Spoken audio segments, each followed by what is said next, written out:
is kind of a way of finding out about systems, right? So like if you're a bank or if you're a company, you're going to have a bunch of computers to basically like run your business and like accomplish everything. And pen testing is like a way of evaluating like your system security and then also finding out recommendations for like how to improve it as well. So I'm just going to be going over some tools and like some tricks about how to do pen testing. And like the first thing is like you should always pen test systems that you have like either you own or like you have explicit permission to pen test. So yeah. Okay, so this is Cliff Stoll, and the reason I bring him up is because he wrote a book called The Cuckoo's Nest, and he's kind of like the first hacker. And like one of the key things that he did when he was figuring out this like first hacking case was he kept a log and he wrote down like everything that was going on. And by keeping this like written log of all the things that were going on, he was able to like very carefully like piece together what's happening. And that's kind of like an essential skill of pen testing is keeping track of information and just being aware of things so that later on when you find something else you can go ahead and like apply that information. So like think about pen testing, it's not like hacking, like staring at computer terminals. It's more just about like information gathering and figuring out like what's there, what's available. Yeah. Okay, so there's like three main stages of pen testing. So like information gathering, that's like when you're figuring out what systems are running, how they're connected, what's going on. The next stage is like exploitation, so like actually getting onto these systems. And then the third stage is like once you're on the system, like what can you access from there? What else can you discover? So that sort of thing. Okay, so like the first major tool in like a pen tester's toolbox is called Nmap. It stands for like network mapping.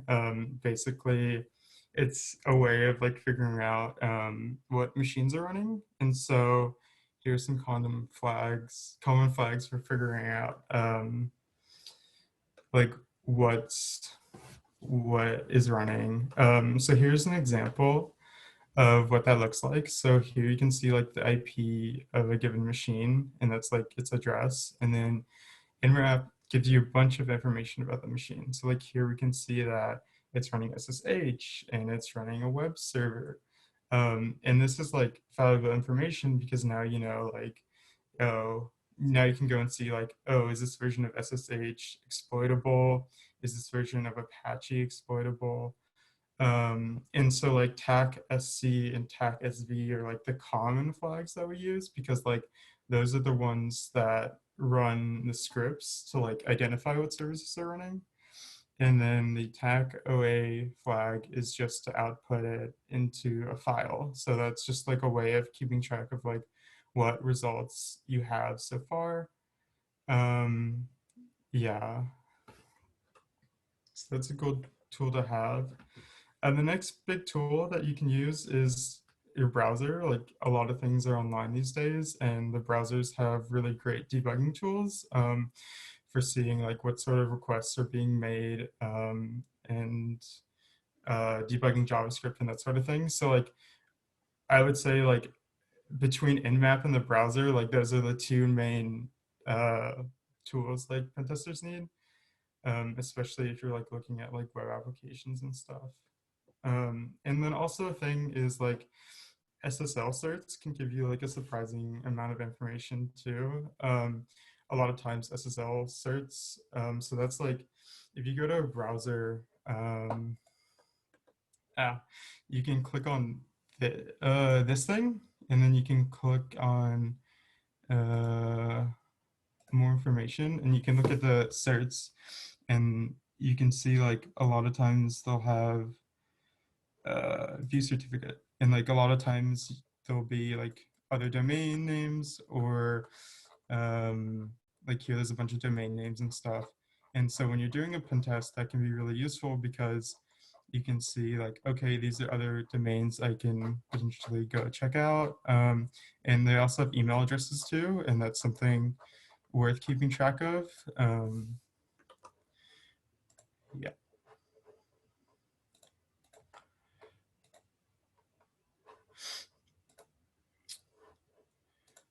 Okay. So the next tool is Burp Suite, and it's kind of like the same thing as your browser's uh, um, console, but it's kind of has more stuff going on. So you can inspect like different requests and you can replay requests, which your browser can also do. But this gives you just like a little bit more control over it. It does use Java and it's kind of like a little clunky. So but it's just another tool to be like aware of. Um, the next tool, which can be useful, is called Gobuster, and basically, like sometimes you'll be presented with a website and it'll be empty, and you won't really be sure like what's on this website. And a lot of times, like it can be really time consuming to just try a bunch of like URLs. So what Gobuster does is it automates like guessing URLs. So like slash admin or slash robots.txt, like you can just supply it with a word list of like common like website URLs, and then I'll go ahead and try them all out for you. And then it'll just print out the ones that are actually there. And then that way you can go ahead and see like, okay, these URLs exist. I can check them out. And so, yeah, on Kali, Kali is like a common like pen testing operating system. And Kali comes with a bunch of word lists for you to use in like slash user slash share slash word lists. So that's a good place for like finding common word lists. There's also a bunch of like GitHub repos too. If you just Google word lists, you can find them there as well. So Drill is kind of a tool for like more DNS stuff. So um, you don't see it used too often, but it's like a good tool to be aware of like finding out more information about a domain name. Yeah. So this is the thing that comes up when doing Hack the Box, and I'm going to talk about Hack the Box later on the talk, but it's a platform where you can go and like experiment and learn about pen testing. And one of the things that is pretty common in Hack the Boxes is you'll find another domain name. So like this one time I was looking at an SSL cert and I found another domain name, and then I tried going to it and then it wouldn't load. And the reason for that is there in Hack the Box, there isn't like DNS servers for all the domain names. So like your browser can't find the like IP of a domain name on its own. And so like what you can do is you can go into this file slash etc hosts, which is like a static file that like gives your computer the mapping between the IP address and the domain name. And so you can go ahead and if you find another URL, you can add it to the same IP as like the box on Hack the Box. And this way that you can actually access both domain names. And it was kind of tricky for a while when I was first starting out with Hack the Box because I was really confused about like how to actually access these URLs. And the reason why like one IP can display two different websites is because web servers, like when they get a request, they get sent the URL. And so basically the web server like serves different websites depending on what URL the browser is asking for. Yeah. Anything in the chat? Okay, cool. Coastal, yeah. Let me know if I'm going like fast. And definitely feel free to ask questions too. This is like a lot of like information dumping. Um, so now that we have information about like, okay, we know these OSs are running, we know these domain names, we know all this stuff, like let's go ahead and like actually try to gain access to some boxes. So a great place to go is called ExploitDB, and it's a database of like all known exploits for different software and operating systems and stuff. And so you can literally just type in like, I know that the box is running Postgres 9.3. Let me see if there's like any known exploits for that. And then that is a way you can find exploits for boxes. Um, yeah. Another way of finding exploits is called Metasploit. I'm not super like I don't know that much about Metasploit. I don't tend to use it that much, but it's definitely another useful place for both finding exploits, and then Metasploit also has scripts to basically figure out if a box is vulnerable to a certain exploit. So like um, what is it? Blue something blue. What's that? Blue Eternal uh Blue. Eternal Blue, yeah. So like some exploits like Eternal Blue are quite like risky because they rely on like memory corruption and stuff, and it can like crash systems. So like sometimes when you're pen testing something, it can be like kind of like you don't want to break anything, like and so like running a scan to see if it's vulnerable but without actually like running the actual exploit and breaking it is a great way of like determining that it's vulnerable and like assessing security without actually like bringing systems down, because like the goal of pen testing isn't to like break and destroy everything. It's more just about like finding holes in security and like figuring out how um like things can be improved. So here's just an example of like um, when you install Metasploit, you get a tool or like a command. Sorry, like yeah, like a command called MSF cancel, and you launch that, and that kind of just loads all the available exploits, and you can search for different exploits with the keyword like search platform, Linux, type exploit, Postgres, and then it will show you like all the different exploits that are in like the Metasploit database. And then when you want to actually use an exploit from Metasploit, you can just type use and then the exploit path.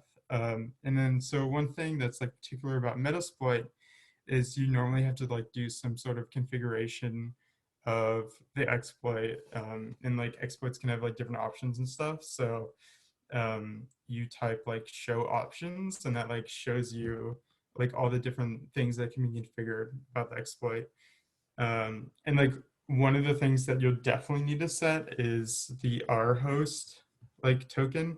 And what rhost does means is like the machine you actually want to run the exploit against. So like that's the machine you're attacking. And then also like as a part of Metasploit, it doesn't just run the exploit, it also has payloads, and like payloads can accomplish different things.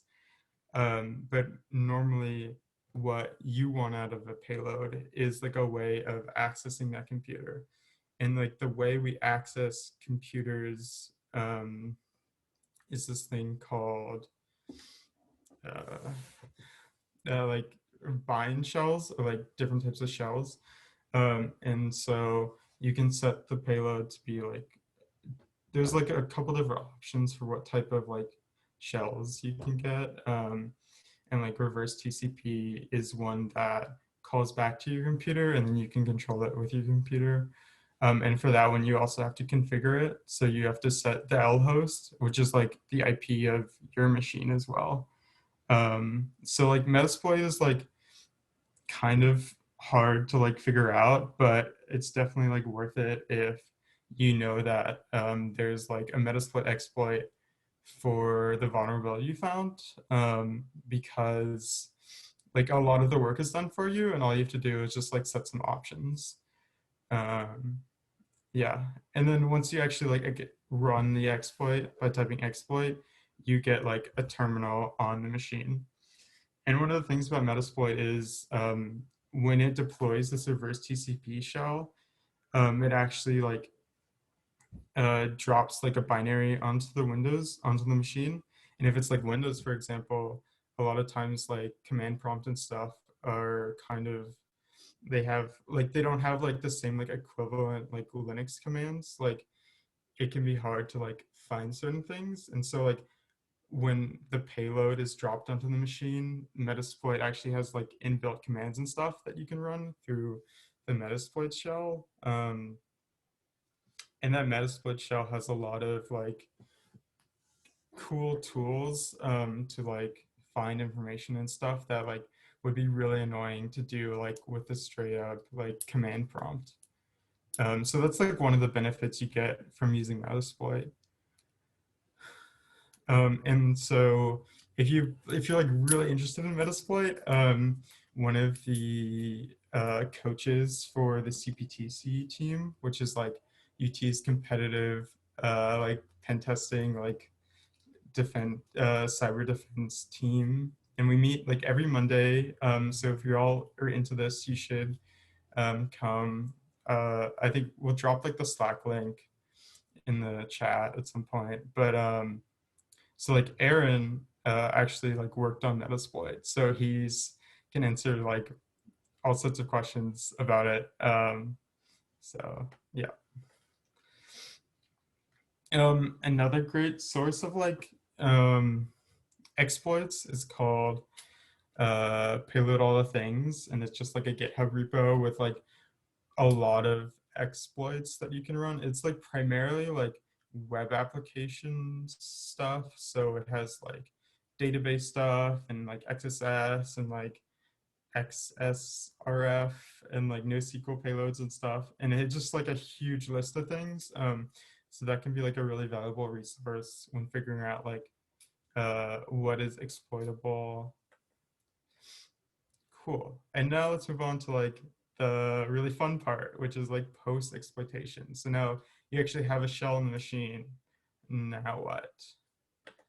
And so like here are some like bash tricks for like when you get onto a Linux machine. So a good thing to do is just like list what processes are running.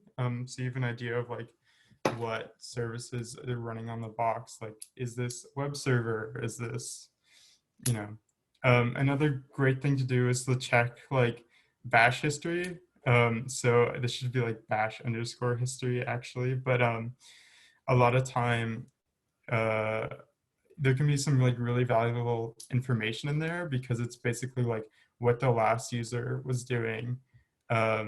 And yeah, actually, you should also check the bash RC because when we were competing at CPTC, um, they were kind of like nasty to us and they like redefined some common commands in the bash RC. So like, I don't remember exactly what it was, but we tried to use some common command and it ended up like breaking stuff because they had redefined it. So like, it's good to always like kind of like check out your environment because like bad things can happen basically. And then another like thing to check out is like what jobs are configured. Like a lot of times like servers will have like um, scheduled jobs to run. And so like that can be a thing that you can exploit. Like there's this one hack the box that had a job like scheduled every minute. And it was like run as root. And so what I came to realize was that I couldn't edit the job per se, but like I could change the job was like executing a certain file, and by changing that file, I could execute things as root. So like cron tab can be like a good way of like seeing like a good way of like finding out more information about like what's going on with the system. And so like the idea of privilege escalation is like a lot of times on a box might break in through like a web server or like through SQL or something, and like those services won't always be running as root, right? And so you won't have full control of the system. So privilege escalation is figuring out, okay, like I have access to this machine, but I want full access. Like, how do I go from having partial access to full access? And so there's a lot of great tools for doing that.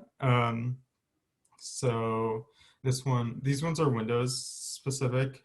So there's living off the land binaries and scripts, which is like another giant repository of just information and executables that can be used for gaining privileged access to things. So that can be really handy, especially if you're not like LolBlast is specific to Windows, and like if you're not super up on Windows stuff, like you can just kind of look through there and see what's going on.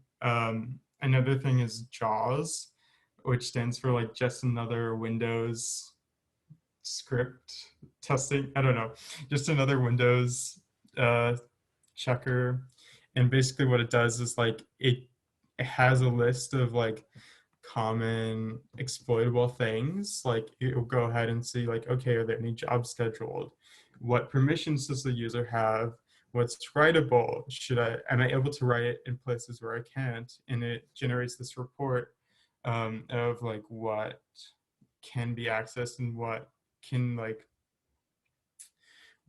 be exploited basically. And so this JAWS is just a PowerShell script.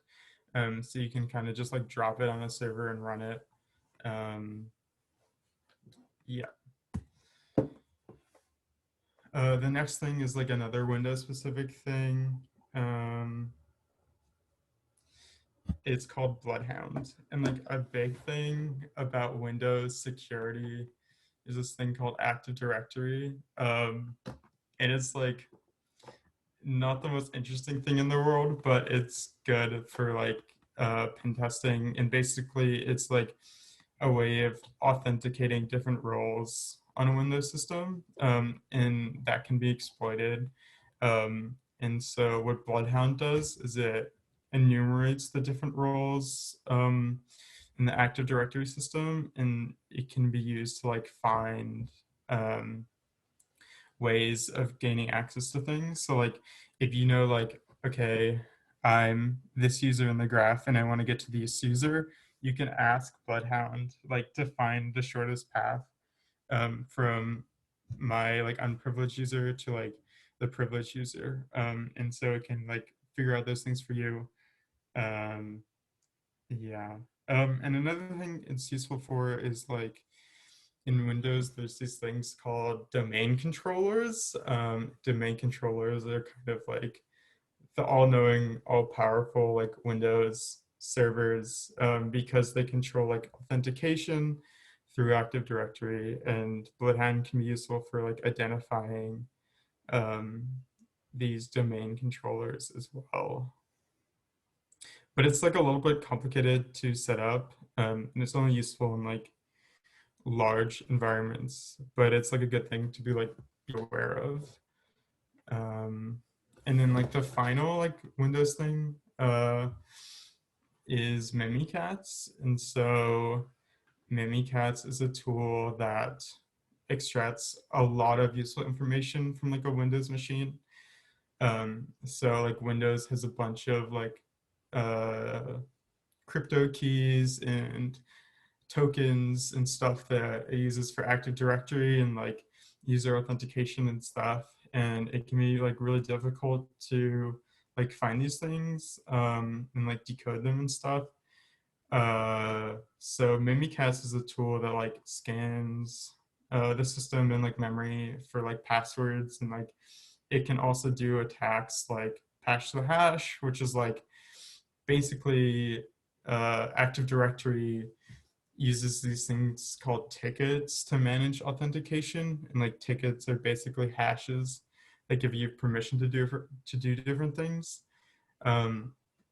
And pass the hash is basically like finding a ticket and then using that to get access to things without actually knowing like the username and password to like get that ticket. So Mimikatz is like a lot of uh, functionality to like do different Active Directory attacks, and then also just like dumping keys and logins and stuff if they're there, right? Mimikatz like doesn't work if there aren't like cache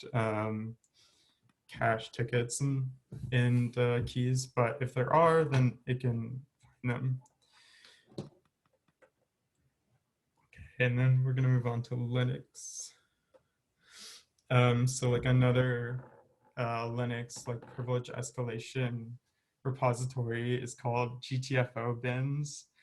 And so like that's just a huge list of exploitable binaries that are useful for like gaining root on Linux machines. There's also a tool called Linux Priv Checker, or like there's also like lin enum.sh as well. And that's kind of like JAWS, where it like goes through like any scheduled jobs, like all file permissions, like all sorts of stuff, um, to see what is potentially exploitable. Another really good thing to do when you get access to a machine is like just dump network traffic, because a lot of times if you dump network traffic, you can find other machines that you didn't previously know about or you didn't previously have access to, and you can find interesting things in network traffic. So a good tool for this is like Tcpdump, which is kind of lightweight. You could also use Wireshark, um, and then you can also run Tcpdump on Windows too, but it's a bit more finicky. Okay, so another thing is called like command and control, and it's basically like if you're conducting a long-term pen test and you need like persistent access. So like let's say like a company asks you to do a pen test over a series of weeks, and like you gain access to something, but you want to have continual access to it, right? Like you don't want to have to like keep running the same exploit over and over again, because like that can leave logs of different things. So it's a good idea to establish persistence. And so here's a bunch of like C2 frameworks, and basically what they do is these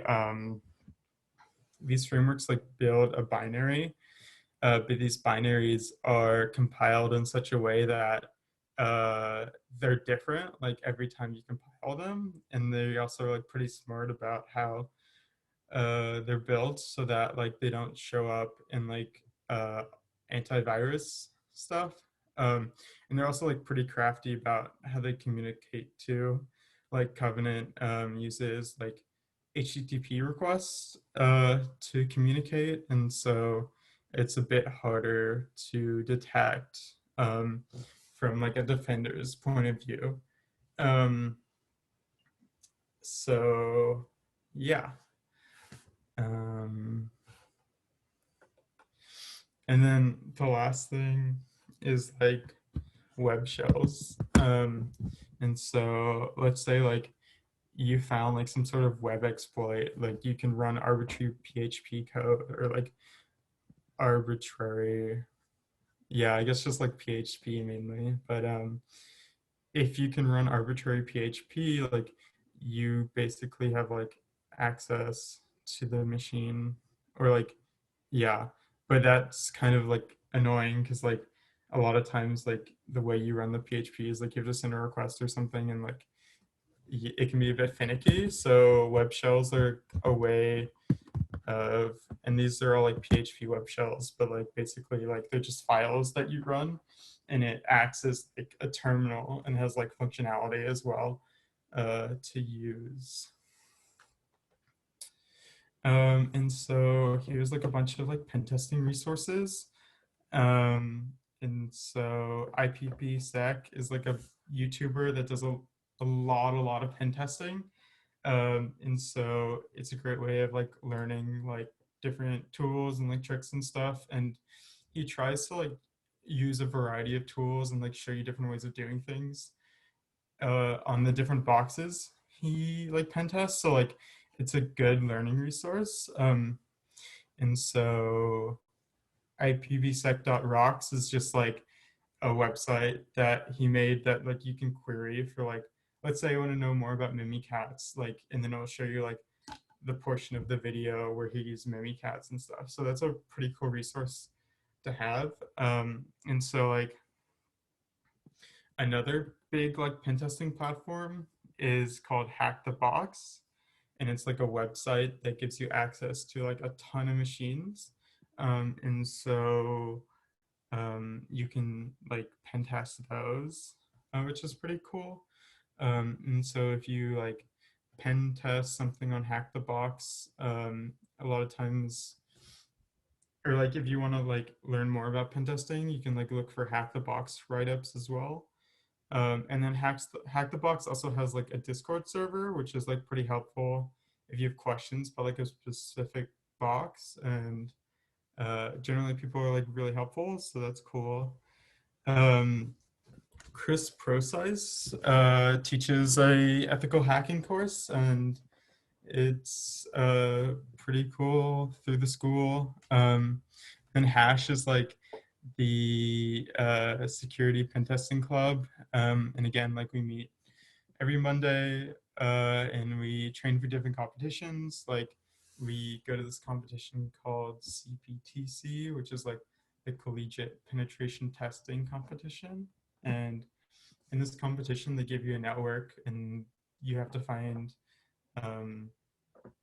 like you have to get into as many boxes as possible, find as many exploits, and then the second half of the competition is like who can write the best report about what they found. And it's kind of fun. You get to learn a lot of stuff.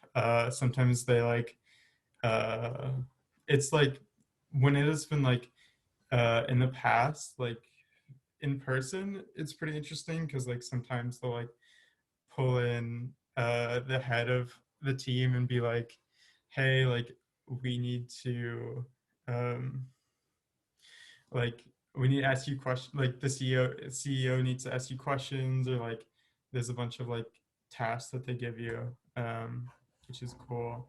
And so like another way of, like learning about pen testing is looking at like different write-ups from CBTC. So yeah, that's kind of like all I have. If there's any questions, like please put them in the chat. And then I thought if we still have time, I can kind of just like show y'all around like the Hack the Box platform too.